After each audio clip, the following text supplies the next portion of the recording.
Skratka, zmes nekih kemikalij, ki se igra s otrokovimi možgani. In kaj vse to, torej poleg možganov, lahko povzroči v mladem telesu? Se pravi, gre za takojšnje in pa dolgoročne učinke. Zdaj, takojšnji so seveda vpliv na srčno mišico, tudi na druge mišice. Potem s tem se lahko dvigne krvni tlak, poveča se pa tudi prenos živčnih impulzov, kar pomeni razburjenost, nervoza, tesnoba, nekateri občutijo glavobol, dehidracija je prisotna, s tem tudi verjetno glavobol in pa nekateri tudi poročajo o nekih bolečinah v trebuhu in v prebavnem sistemu.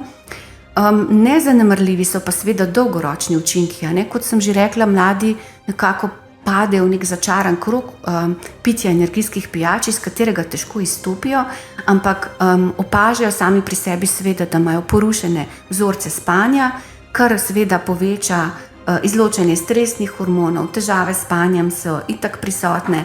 Potem to vse skupaj nekako vodi do večje verjetnosti tudi za kakšne motnje v duševnem zdravju.